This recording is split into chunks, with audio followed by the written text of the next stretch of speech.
ওম শান্তি।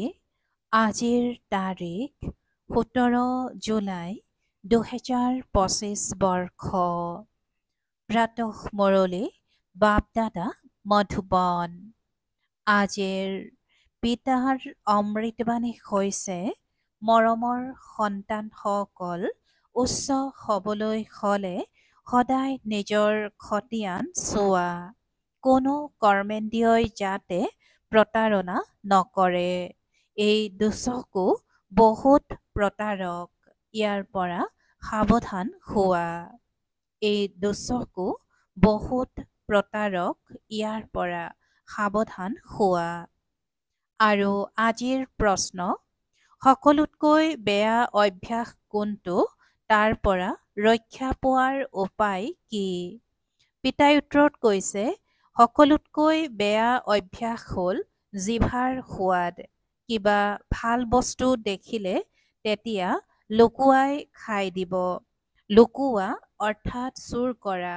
চোৰৰূপী মায়াও বহুতৰে নাক কাণত ধৰি লয়।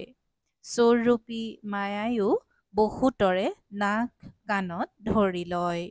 ইয়াৰ পৰা ৰক্ষা পোৱাৰ সাধন হৈছে, যেতিয়াই কোনোবা ফালে বুদ্ধি যায় তেতিয়া নিজে নিজক শাস্তি দিয়া। বেয়া অভ্যাসবোৰ দূৰ কৰিবলৈ নিজে নিজক খুব ভৎসনা কৰা। বেয়া অভ্যাসবোৰ দূৰ কৰিবলৈ নিজে নিজক খুব ভৎসনা কৰা। ওম শান্তি। আত্ম অভিমানী হৈ বহিছানে? পিতাই সুধিছে যে আত্ম অভিমানী হৈ বহিছানে? প্ৰতিটো কথা নিজেই নিজক সুধিব লাগে, মই আত্ম অভিমানী হৈ বহিছোনে? আৰু পিতাক স্মৰণ কৰি আছোনে? গায়নো কৰা হৈছে, শিৱশক্তি পাণ্ডৱ সেনা। এয়া শিৱ বাবাৰ সেনা বহি আছা নহয়। সেই পাৰ্থিৱ সেনাত অকল ডেকা থাকে, বুঢ়া বা শিশু আদি নাথাকে। এই সেনাততো বুঢ়া, শিশু, ডেকা আদি সকলো বহি আছে। এই সেনা হ'ল মায়াৰ ওপৰত বিজয় পাবৰ কাৰণে। প্ৰত্যেকে মায়াৰ ওপৰত বিজয়ী হৈ পিতাৰ পৰা উত্তৰাধিকাৰ ল'ব লাগে। সন্তানসকলে জানে যে মায়া বৰ শক্তিশালী। কৰ্মেন্দ্ৰিয়বোৰেই সকলোতকৈ বেছি প্ৰতাৰণা কৰে। খতিয়ানত এইটো লিখা যে আজি কোনটো কৰ্মেন্দ্ৰিয়ই প্ৰতাৰণা কৰিলে। আজি অমুকক দেখিলো, তেতিয়া মন গ'ল চুই চাওঁ, এইটো কৰোঁ। দুচকুৱে বহুত ক্ষতি কৰে। প্ৰতিটো কৰ্মেন্দ্ৰিয়ক চোৱা, কোনটো কৰ্মেন্দ্ৰিয়ই বহুত ক্ষতি কৰে। এই ক্ষেত্ৰত খুৰদাখৰো দৃষ্টান্ত দিয়ে, নিজক পৰীক্ষা কৰিব লাগে। এই দুচকু বহুত প্ৰতাৰণা কৰোঁতা হয়। ভাল ভাল সন্তানসকলকো মায়াই প্ৰতাৰণা কৰি দিয়ে। যদিও সেৱা ভালেই কৰে, কিন্তু দুচকুৱে প্ৰতাৰণা কৰি দিয়ে। দুচকুক ভালদৰে পৰীক্ষা কৰিব লাগে, কিয়নো শত্ৰু হয় নহয়, আমাৰ পদো ভস্ত কৰি দিয়ে। যিসকল বিচাৰ বুদ্ধি সম্পন্ন সন্তান, তেওঁলোকে ভালদৰে টুকি ৰাখিব লাগে। ডায়েৰী জেপত থাকিব লাগে। যেনেকৈ ভক্তিমাৰ্গত বুদ্ধি আনফালে গ'লে তেতিয়া নিজকে চিকুটি দিয়ে। তোমালোকেও শাস্তি দিব লাগে, বৰ সাৱধান হ'ব লাগে। কৰ্মেন্দ্ৰিয়বোৰে প্ৰতাৰণাটো নকৰে, ফালৰি কাটি যাব লাগে। থিয় হৈ চাবও নালাগে। স্ত্ৰী পুৰুষৰে বহুত গণ্ডগোল হয়, দেখিলেই কাম বিকাৰৰ দৃষ্টি যায়। সেইকাৰণে সন্যাসীসকলে চকু বন্ধ কৰি বহে। কোনো কোনো সন্যাসীয়েতো স্ত্ৰীলৈ পিঠি দি বহে। সেই সন্যাসীসকলে কি পায়? খুব বেছি 10ৰ পৰা 20 লাখ কোটিৰ হিচাপত জমা কৰিব। মৰি গ'লে তেতিয়া শেষ। আকৌ পৰৱৰ্তী জন্মত একত্ৰিত কৰিব লাগে। তোমালোক সন্তানসকলেতো যি কিছু পোৱা সেয়া অবিনাশী সম্পত্তি হৈ যায়। তাত ধনৰ লালসা নাথাকেই। এনেকুৱা কোনো অপ্ৰাপ্তি নাথাকে যাৰ কাৰণে মগজ খটুৱাব লাগিব। কলিযুগৰ অন্ত আৰু সত্যযুগৰ আদিৰ মাজত ৰাতি দিনৰ পাৰ্থক্য আছে। তাততো অপাৰ সুখ থাকে। ইয়াত একোৱেই নাই। বাবাই সদায় কয়, সংগম শব্দটিৰ লগত পুৰুষোত্তম শব্দটি নিশ্চয় লিখিবা। স্পষ্ট কথা ক'ব লাগে, বুজাবলৈ সহজ হয়, মনুষ্যৰ পৰা দেৱতা কৰি তুলিবলৈ ঈশ্বৰৰ সময় নালাগে, তেন্তে নিশ্চয় সংগমতেই দেৱতা কৰি গঢ়ি তুলিবলৈ আহিবলা হয়। মনুষ্যৰ পৰা দেৱতা কৰি তুলিবলৈ ঈশ্বৰৰ সময় নালাগে, তেন্তে নিশ্চয় সংগমতেই দেৱতা কৰি গঢ়ি তুলিবলৈ আহিব নহয়। নৰকবাসীক স্বৰ্গবাসী কৰি তুলিবলৈ মনুষ্যটো ঘোৰ অন্ধকাৰত আছে, স্বৰ্গ কি নাজানেই। অন্য ধৰ্মৰ সকলেতো স্বৰ্গক চাবও নোৱাৰে। সেইকাৰণে বাবাই কয়, তোমালোকৰ ধৰ্ম বহুত সুখ নিওতা হয়, তাক কোৱাই হয় স্বৰ্গ। কিন্তু এইটো জানো বুজি পায় যে আমিও স্বৰ্গলৈ যাব পাৰোঁ? কোনেও গম নাপায়। ভাৰতবাসীয়ে এইটো পাহৰি গ'ল। স্বৰ্গক লাখ লাখ বছৰ বুলি কৈ দিয়ে। খ্ৰীষ্টিয়ানসকলে নিজেই কয় ৩,০০০ বছৰ পূৰ্বে স্বৰ্গ আছিল। লক্ষ্মী নাৰায়ণক কোৱাই হয় ভগৱান ভগৱতী। নিশ্চয় ভগৱানেই ভগৱান ভগৱতী কৰি তুলিব। গতিকে পৰিশ্ৰম কৰিব লাগে, নিতৌ নিজৰ খতিয়ান চাব লাগে। কোনটো কৰ্মেন্দ্ৰিয়ই প্ৰতাৰণা কৰিলে জিভাও কোনো কম নহয়। কোনো বস্তু ভাল দেখিলেই লুকুৱাই খাই দিব। এইটো বুজি পাই জানো? এয়াও পাপ। চুৰ কৰা। পিতাই কৈছে যে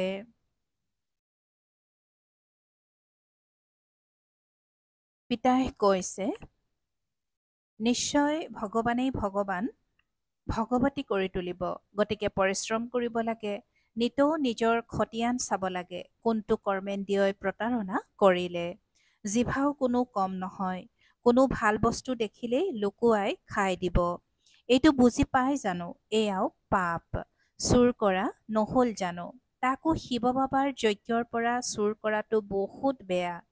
এনেকৈ কোৱা হয় যে খেৰকুটা চুৰ কৰাজনো চোৰ, লাখ টকা চুৰ কৰাজনো চোৰ। বহুতকে মায়াই নাকত ধৰি থাকে। এই সকলোবোৰ বেয়া অভ্যাস এৰিব লাগে, নিজকে ভৎসনা কৰিব লাগে। যেতিয়ালৈকে বেয়া অভ্যাস থাকিব তেতিয়ালৈকে উচ্চ পদ পাব নোৱাৰিবা। স্বৰ্গলৈ যোৱাটো কোনো ডাঙৰ কথা নহয়, কিন্তু ক'ত ৰজা ৰাণী ক'ত প্ৰজা। সেয়েহে পিতাই কয় কৰ্মেন্দ্ৰিয়বোৰ ভালকৈ পৰীক্ষা কৰিব লাগে। কোনটো কৰ্মেন্দ্ৰিয়ই প্ৰতাৰণা কৰে খতিয়ান উলিয়াব লাগে। বেপাৰ নহয় জানো? পিতাই বুজাই মোৰ সৈতে বেপাৰ কৰিব লাগে। উচ্চ পদ পাবলৈ হলে শ্ৰীমতত চলা। পিতাই নিৰ্দেশনা দিব, তাতো মায়াই বিঘিনি আনিব, কৰিবলৈ নিদিব। পিতাই কয় এইটো নাপাহৰিবা। গাফিলতি কৰিলে তেতিয়া বহুত অনুতাপ কৰিবা, কেতিয়াও উচ্চ পদ নাপাবা। এতিয়াতো আনন্দেৰে কয় আমি নৰৰ পৰা নাৰায়ণ হম, কিন্তু নিজকে সুধি থাকা কৰবাত কৰ্মেন্দ্ৰিয়ই প্ৰতাৰণাটো নকৰে। নিজৰ উন্নতি কৰিবলৈ হলে পিতাই যি নিৰ্দেশনা দিয়ে সেয়া কাৰ্যত ৰূপায়িত কৰা। গোটেই দিনটোৰ খতিয়ান চোৱা। ভুলটো বহুত হৈ থাকে। দুচকুৱে বহুত প্ৰতাৰণা কৰে। দয়া উপজিব, এওঁক খুৱাওঁ, উপহাৰ দিওঁ, নিজৰ বহুত সময় নষ্ট কৰি দিয়ে। মালাৰ মণি হ'বলৈ বহুত পৰিশ্ৰম কৰিবলগীয়া হয়। ৮ ৰত্ন হ'ল মুখ্য আৰু ৯ ৰত্ন বুলি কয়। এক হ'ল বাবা, বাকী হ'ল ৮, অৰ্থাৎ বাবাৰ চিনটো মাজত থকা উচিত নহয় জানো? গ্ৰহগতি বেয়া হলে তেতিয়া ৯ ৰত্নৰ আঙুঠি দিয়ে, আঙুঠি আদি পিন্ধায়। ইমানবিলাক পুৰুষাৰ্থ কৰোতাৰ মাজৰ পৰা ৮গৰাকী সন্মান সহকাৰে উত্তীৰ্ণ হৈ ওলায়। ৮ ৰত্নৰ বহুত মহিমা আছে।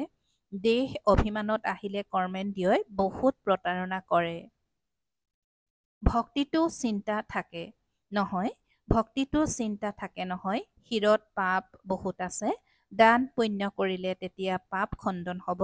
সত্যযুগত কোনো চিন্তাৰ কথা নাই, কিয়নো তাত ৰাৱণ ৰাজ্যই নাই। তাতো যদি এনেকুৱা কথা থাকে তেন্তে নৰক আৰু স্বৰ্গৰ মাজত একো পাৰ্থক্যই নাথাকিব। তোমালোকক ইমান উচ্চ পদ পাবৰ কাৰণে ভগৱানে বহি পঢ়ায়। বাবাই স্মৃতিলৈ নাহে, ঠিক আছে পঢ়োৱা। শিক্ষকটো স্মৃতিলৈ আহক। বাৰু, লাগিলে এইটো স্মৰণ কৰা যে আমাৰ এজনেই বাবা সদগুৰু। মনুষ্যই আক্ষৰিক মতত পিতাৰ কিমান তিৰস্কাৰ কৰিছে। পিতাই এতিয়া সকলোৰে উপকাৰ কৰে। তোমালোক সন্তানসকলেও উপকাৰ কৰিব লাগে, কাৰো প্ৰতি অপকাৰ নহয়। আখৰিক দৃষ্টিও থাকিব নালাগে, নিজৰেই লোকচান কৰে। সেই প্ৰকম্পনে আকৌ আনৰ ওপৰতো প্ৰভাৱ পেলায়। পিতাই কয়, বহুত উচ্চ লক্ষ্য, নিতৌ নিজৰ খতিয়ান চোৱা, কোনো বিকৰ্মতো নকৰিলোঁ। এইখন হয় বিকৰ্মী সৃষ্টি, বিকৰ্মী চন। বিকৰ্মাজিত দেৱতাসকলৰ চনৰ বিষয়ে কোনেও নাজানে। পিতাই বুজায়, বিকৰ্মাজিত চনৰ ৫,০০০ বছৰ হ'ল, আকৌ পাছত বিকৰ্ম চন আৰম্ভ হয়। ৰজাসকলেও বিকৰ্মই কৰি থাকে, সেইবাবে পিতাই কয়, কৰ্ম অকৰ্ম বিকৰ্মৰ গতি মই তোমালোকক বুজাওঁ। ৰাৱণ ৰাজ্যত তোমালোকৰ কৰ্ম বিকৰ্ম হৈ যায়, সত্যযুগত কৰ্ম অকৰ্ম হয়, বিকৰ্ম নহয়। তাত বিকাৰৰ নামেই নাই। এই জ্ঞানৰ তৃতীয় নেত্ৰ এতিয়া তোমালোকে পাইছা। এতিয়া তোমালোক সন্তানসকল পিতাৰ দ্বাৰা ত্ৰিনেত্ৰী ত্ৰিকালদৰ্শী হৈছা।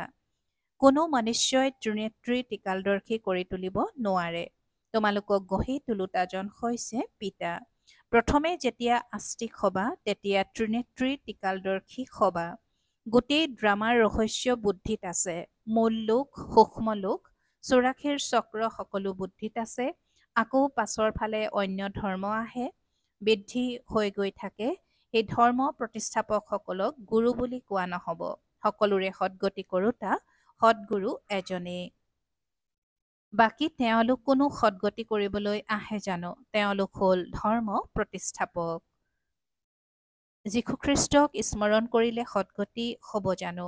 বিকৰ্ম বিনাশ হ'ব জানো? একো নহয়। সেই সকলোকে ভক্তিৰ শাৰীত আছে বুলি কোৱা হ'ব। জ্ঞানৰ শাৰীত কেৱল তোমালোকহে আছা। তোমালোক হৈছা পাণ্ডা।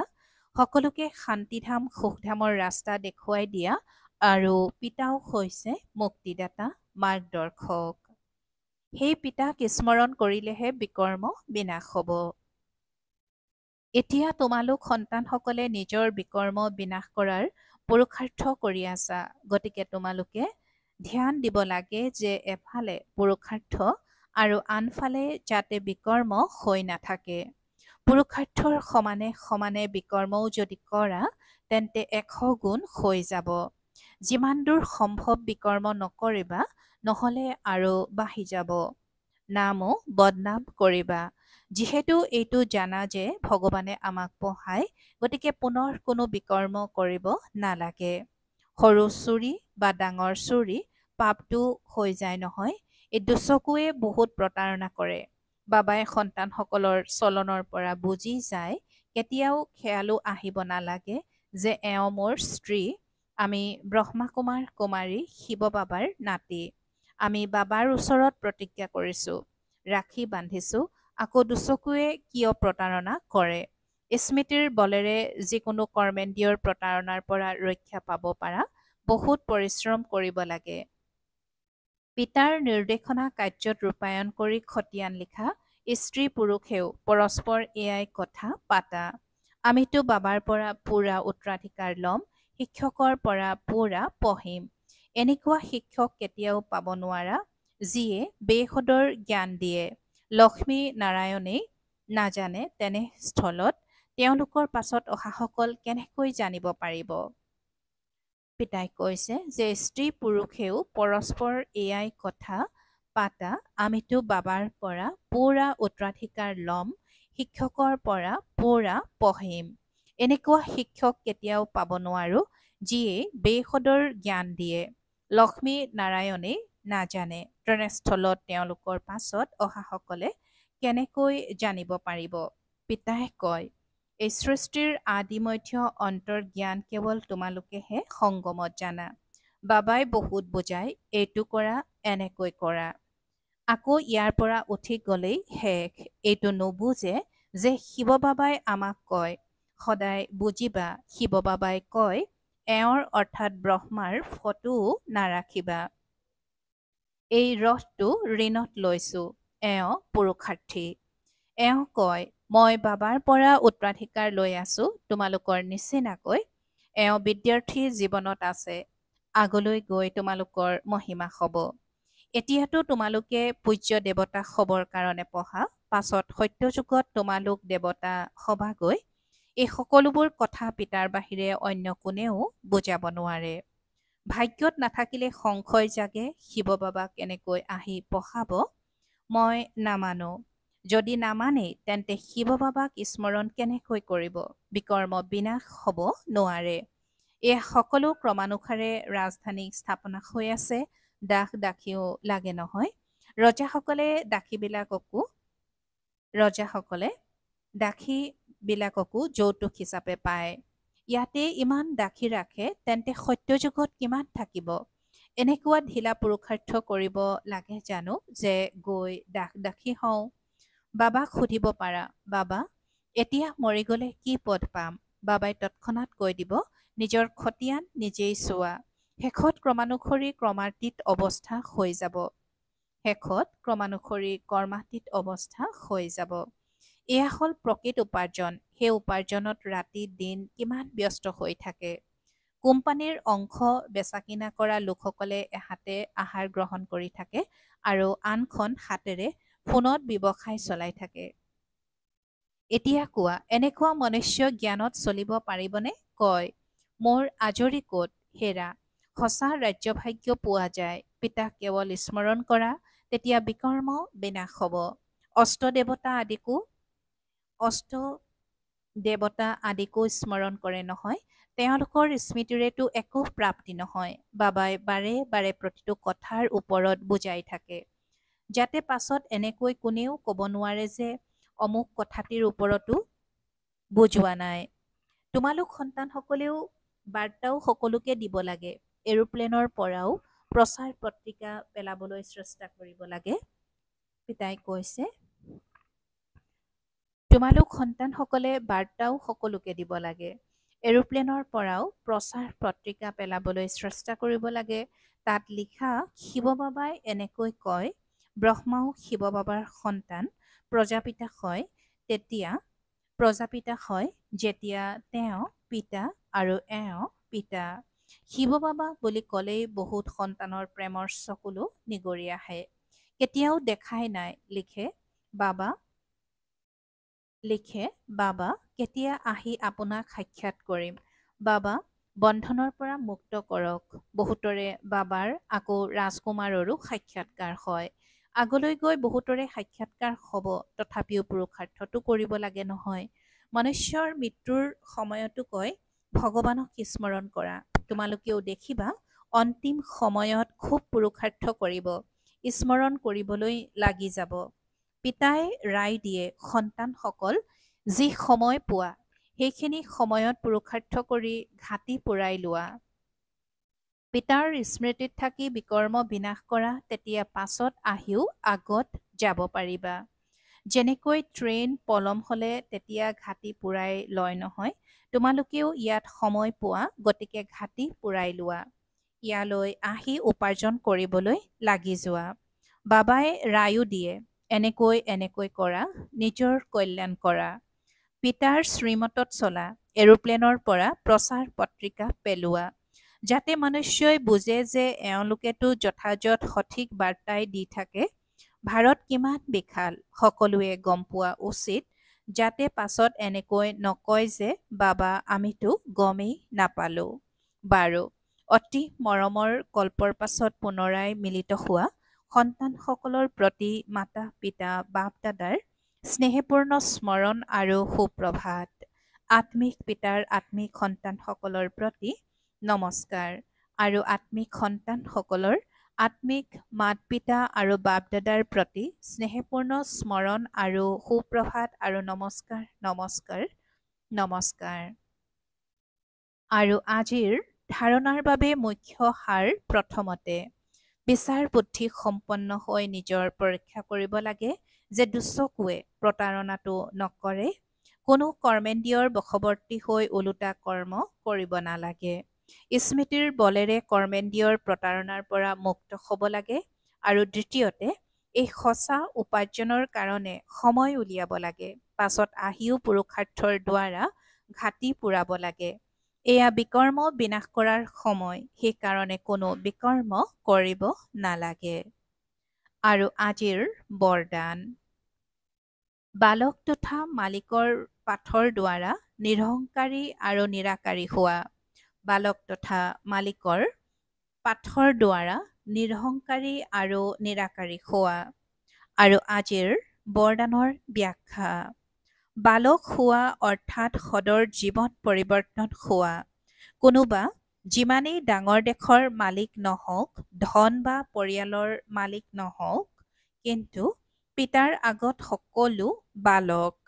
তোমালোক ব্ৰাহ্মণ সন্তান সকলো বালক, সেয়েহে নিশ্চিন্ত বাদশাহ আৰু ভৱিষ্যতে বিশ্বৰ মালিক হোৱাগৈ। বালক তথা মালিক হওঁ, এইটো স্মৃতিয়ে সদায় নিৰহংকাৰী নিৰাকাৰী স্থিতিৰ অনুভৱ কৰায়। বালক অৰ্থাৎ সন্তান হোৱা মানে মায়াৰ পৰা হাত সাৰি যোৱা। আৰু আজিৰ শ্লোগান। প্ৰসন্নতাই ব্ৰাহ্মণ জীৱনৰ ব্যক্তিত্ব, সেয়েহে সদায় প্ৰসন্নচিত হৈ থাকা। প্ৰসন্নতাই ব্ৰাহ্মণ জীৱনৰ ব্যক্তিত্ব, সেয়েহে সদায় প্ৰসন্নচিত হৈ থাকা। ওম শান্তি। আৰু আজিৰ অভ্যক্ত সংকেত। সংকল্প শক্তি জমা কৰি শ্ৰেষ্ঠ সেৱাৰ নিমিত্ত হোৱা। সংকল্প শক্তি জমা কৰি শ্ৰেষ্ঠ সেৱাৰ নিমিত্ত হোৱা। যিটো কাৰ্য বৰ্তমানৰ অনেক পদম্পতিয়ে কৰিব নোৱাৰে, সেয়া তোমালোকৰ এটা সংকল্পই আত্মাক পদ্মা পদম্পতি কৰি তুলিব পাৰে। সেয়েহে শ্ৰেষ্ঠ সংকল্প শক্তি জমা কৰা। শ্ৰেষ্ঠ সংকল্প শক্তি এনেকুৱা স্বচ্ছ কৰি তোলা যাতে লেশমানো ব্যৰ্থৰ অস্বচ্ছতাও নাথাকে। তেতিয়া এই শক্তিয়ে চমৎকাৰ কাৰ্য কৰিব। ওম শান্তি।